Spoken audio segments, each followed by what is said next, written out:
बाबू जी, जो देवकीनंदन ठाकुर है कथावाचक, उन्होंने सनातन धर्म संसद बुलाई है। तमाम बड़े नेताओं को भी निमंत्रण भेजा है और उनका कहना है कि राम जन्मभूमि की तरह कृष्ण भूमि मंदिर बने तो 16 नवंबर को इसमें शामिल हो। और एग्जाम्पल दिया है कि मुस्लिम भाई हर फ्राइडे को अपना काम छोड़ के करते हैं, तो फिर आप बोलिए क्या कहना चाहेंगे इस पे? धर्म संसद जो बुलाई गई है, अगर वो संविधान के मुताबिक है और वो समाज को बांटना नहीं चाहते, कोई नफरत का काम नहीं करना चाहते, क्योंकि धर्म जो है वो जोड़ने का काम करता है, तोड़ने का काम नहीं करता। तो अगर आपने जो कृष्णा मंदिर की बात करी है, तो ये तो जाहिर है कि कोर्ट में चल रहा है मामला। और जो मस्जिद की कमेटी है वो उसमें कोर्ट में काम मुकदमा लड़ रही है। तो जो भी कोर्ट फैसला करेगा वो तो उसको देखा जाएगा।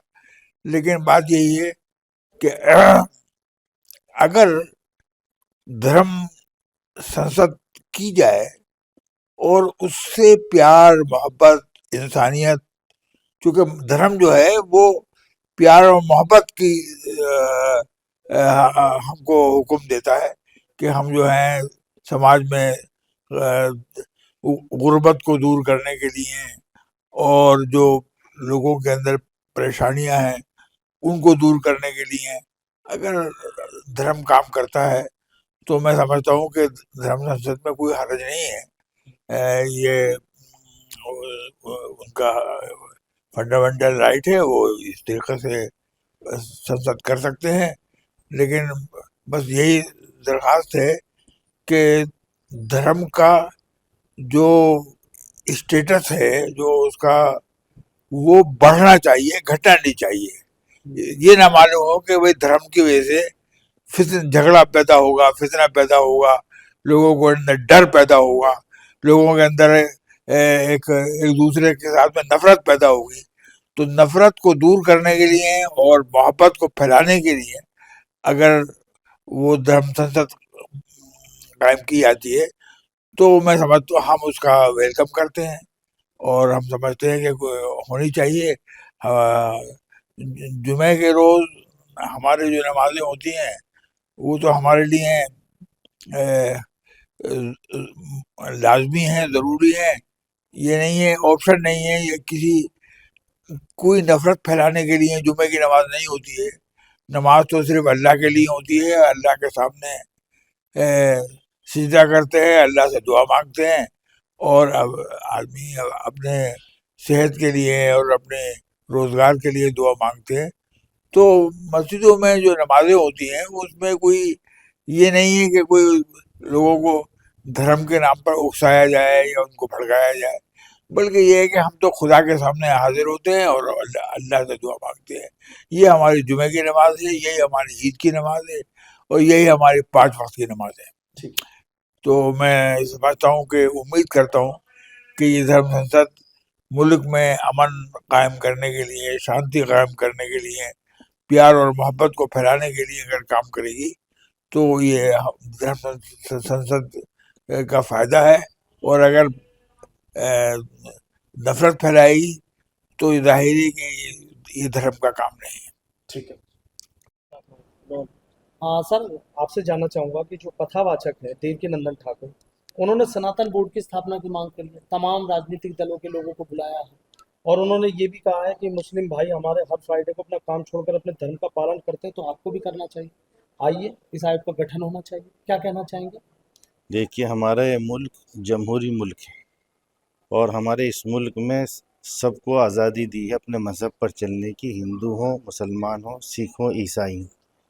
तो मुसलमान को किसी के मज़हब पर या किसी की इबादत पर हमें कोई आपत्ति नहीं है, न कोई एतराज़ है। अपनी खूब करें, हम भी करते हैं, वो भी खूब करें। हम भी, कोई हमारा मज़हबी धर्म गुरु कभी ये नहीं कहता कि मंदिरों में आप ना जाओ, इबादत ना करो। लेकिन कोई ऐसी चीज़ कि मस्जिद तोड़कर मंदिर बनाए जाए, इससे मुल्क के अंदर नफरत पैदा होगी, मुल्क पे एक बदनुमा दाग लगेगा। तो ऐसी संसद अगर हो कि सबको जोड़कर अपनी इबादत को कहा जाए, हम भी कहते हैं वो भी कहें, हमें कोई वो नहीं है, लेकिन किसी मस्जिद को तोड़कर मंदिर बनाने की बात कही जाए तो मैं समझता हूँ ये मुनासिब नहीं है। और इससे मुल्क की छवि भी ख़राब होगी, मुल्क के अंदर नफ़रत फैलेगी और एक जो तबका है उसको भी अपने मज़हब से, मस्जिदों से मोहब्बत है, हमें अक़ीदत है, वही हमारी इबादत की जगह है, किसी की भी हो, तो उसको कोई भी ना सिख पसंद करेंगे कि उनके गुरुद्वारों को तोड़ा जाए, ना दूसरे ईसाई इस बात को पसंद करेंगे कि उसको तोड़कर। तो हमारा जो मुल्क है, जो मस्जिद है वहाँ मस्जिद रहने दी जाए, जहाँ मंदिर है खूब इबादत करें, आप खूब पूजा करें। सर, देवीनंदन ठाकुर हैं कथावाचक, उन्होंने धर्म संसद बुलाई है और उसमें कहा है कि धर्म संसद में आइए, तमाम बड़े नेताओं को उन्होंने आमंत्रित किया। आप अभी एक शेर से शुरुआत करना चाह रहे थे, बताइए क्या है? सर, मेरा पहला शेर है कि भाई कहते हो तो भाइयों के साथ बढ़ो, चलो हम मन्ना करते हैं तुम नमाज पढ़ो।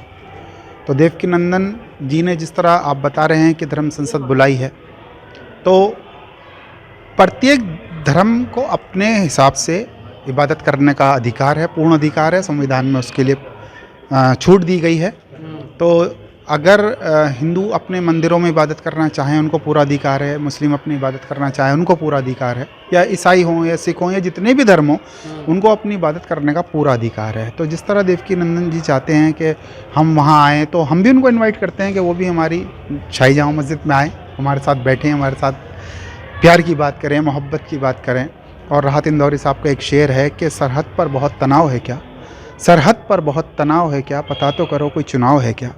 मैंने ऐसा अक्सर देखा है कि जब भी हमारे पॉलिटिकल लोग किसी परेशानी में होते हैं, दुविधा में होते हैं, तो वो पॉलिटिकल स्टंट्स के लिए जनता का माइंड डाइवर्ट करने के लिए इस तरह के इश्यूज़ खड़े करते हैं। तो अगर गहराई में जाएं तो हो सकता है इसमें भी कुछ और ही निकले, कि हो सकता है इस टाइम कोई हमारी कोई उपचुनाव या कोई इस तरह का वो इशू हो सकता है कि ये बैठे बिठाए ऐसे इशू नहीं खड़े करे जाते, इसका पूरा प्लान बनता है और पूरा एक टेबल पर सब योजना तय होती है। तो मैं यही कहना चाहूँगा कि पहले इस बात का पता किया जाए कि हमारे पॉलिटिशियन फ़िलहाल किसी दुविधा में तो नहीं फंसे हुए हैं।